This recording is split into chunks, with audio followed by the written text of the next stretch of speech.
West Indies के खिलाफ खेले गए पहले टी20 में आया कप्तान हार्दिक पांड्या और सूर्य कुमार यादव का तूफान। चौके छक्कों की बारिश के साथ शतक ठोक रचा इतिहास। कैरेबियाई गेंदबाजों पर आई कयामत, दिखाई उन्हें उनकी असली औकात। तो नमस्कार दोस्तों, स्वागत है आपका अपने खूबसूरत से क्रिकेट चैनल में। दोस्तों, इस वीडियो में हम आपको भारत और वेस्टइंडीज के बीच त्रिनिदाद के क्वींस पार्क में खेले गए रोमांचक और ब्लॉकबस्टर पहले टी20 मुकाबले की पूरी हाईलाइट दिखाने जा रहे हैं। लेकिन दोस्तों, उससे पहले अगर आप भी हार्दिक पांड्या और सूर्य कुमार यादव की विस्फोटक पारी से खुश हैं तो हमारे इस वीडियो को दिल से एक लाइक जरूर कर दें। इसके साथ ही विराट कोहली, रोहित शर्मा और हार्दिक पांड्या में से कौन टीम इंडिया का सबसे बेहतरीन कप्तान है, कमेंट में अपनी कीमती राय जरूर दें और चैनल को सब्सक्राइब कर हमें अपना सपोर्ट जरूर दिखाएं। तो दोस्तों, जैसा कि आप सभी जानते ही हैं कि हाल ही में टेस्ट क्रिकेट का वर्ल्ड कप यानी कि वर्ल्ड टेस्ट चैंपियनशिप फाइनल 2023 भारत और ऑस्ट्रेलिया के बीच लंदन के ओवल क्रिकेट ग्राउंड में खेला गया था, जहां कंगारू टीम ने इतिहास रचते हुए 209 रनों से करारी हार टीम इंडिया को दी थी। लेकिन दोस्तों, इसके जस्ट बाद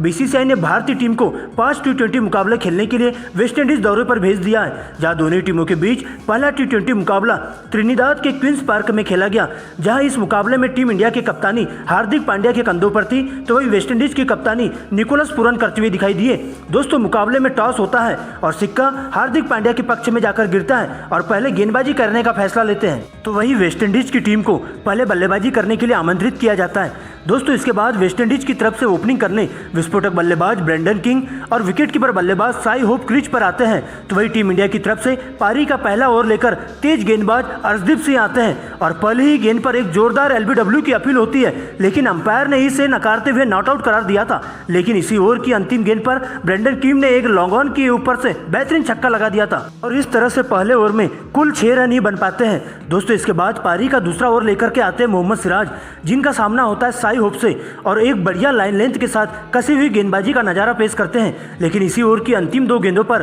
खूबसूरत कवर ड्राइव लगाकर साई होप टीम के स्कोर को 2 ओवर के खेल की समाप्ति के बाद बिना किसी विकेट के नुकसान के 14 रन तक पहुंचा देते हैं। लेकिन दोस्तों, इसके बाद टीम की तरफ से तीसरा ओवर लेकर खुद कप्तान हार्दिक पांड्या आते हैं और पहले ही गेंद पर दबाव बनाते हुए वेस्टइंडीज के ब्रेंडन किंग मिड विकेट की दिशा में एक जोरदार छक्का मार देते हैं और पांड्या के इसी ओवर में 2 छक्के और 1 चौके की मदद से 16 रन बटोर लेते हैं। दोस्तों, इसके बाद तो दोनों ही बल्लेबाज भारतीय टीम के तेज गेंदबाजों की पूरी तरह से हवा खोल देते हैं। समी से लेकर सिराज और पांड्या से लेकर अर्शदीप सभी जमकर धुनाई होती है और दोनों ही छोर से चौके छक्कों की बारिश देखने को मिलती है और इस प्रकार से 6 ओवर के पावर प्ले की समाप्ति तक वेस्टइंडीज की टीम बिना विकेट गंवाए 71 रन बना लेती है। दोस्तों, इसके बाद कप्तान हार्दिक पांड्या को आनन फानन में यजुवेंद्र चहल को 7वां ओवर लेकर बुलाना पड़ता है और आते ही इसी ओवर में दोनों ही ओपनर बल्लेबाजों को अपना शिकार बनाते हैं, जिसमें पहले ब्रेंडन किंग को 48 रन के स्कोर पर मिड विकेट की दिशा में दीपक हुड्डा के द्वारा कैच आउट करवाते हैं, तो वही अंतिम गेंद पर साई होप को भी 20 रनों के निजी स्कोर पर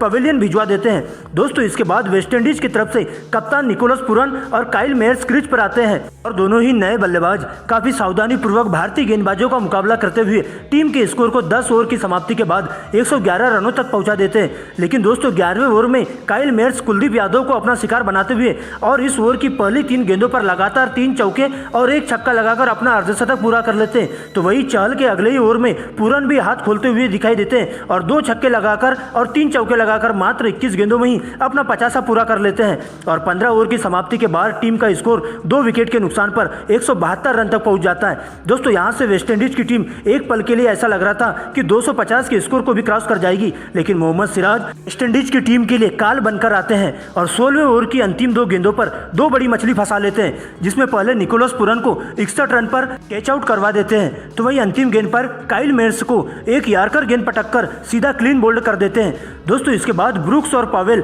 अपने हाथ खोलते हुए 18 ओवर की समाप्ति तक टीम के स्कोर को 4 विकेट के नुकसान पर 195 रनों तक पहुंचा देते हैं। लेकिन दोस्तों, 19वां ओवर लेकर के आते एक बार फिर से अर्शदीप सिंह और 6 की 6 यार्कर लेंथ की गेंद पटककर वेस्टइंडीज के बल्लेबाजों को बड़ा शॉट मारने से रोक देते हैं। लेकिन 20वें ओवर में मोहम्मद सिराज को 1 छक्का और 3 चौके मारकर टीम के स्कोर को 20 ओवर की समाप्ति के बाद 4 विकेट के नुकसान पर 203 रनों तक पहुंचा देते हैं और जिसमें ब्रुक्स 27 रन तो वही पावेल 33 रनों पर नाबाद रहते हैं, जिसमें टीम इंडिया की तरफ से मोहम्मद सिराज 2 विकेट तो वही यजुवेंद्र चहल के खाते में भी 2 विकेट जाते हैं। दोस्तों, इसके बाद 204 रनों के लक्ष्य का पीछा करने टीम इंडिया की तरफ से सलामी ओपनिंग जोड़ी ईशान किशन और शुभमन गिल क्रीज पर आते हैं, जबकि वेस्टइंडीज की तरफ से अपने कोटे का पहला ओवर लेकर कीमो पॉल क्रीज पर आते हैं और आते ही पहले ही गेंद पर ईशान किशन को विकेट के पीछे साई होप के द्वारा कैच आउट करवा देते हैं, जिसके बाद क्रीज पर मिस्टर 360 डिग्री के नाम से मशहूर अपने सूर्य कुमार यादव आते हैं, जो कि गिल का बखूबी साथ देते हैं और दोनों ही ओर से चौके छक्कों की बारिश देखने को मिलती है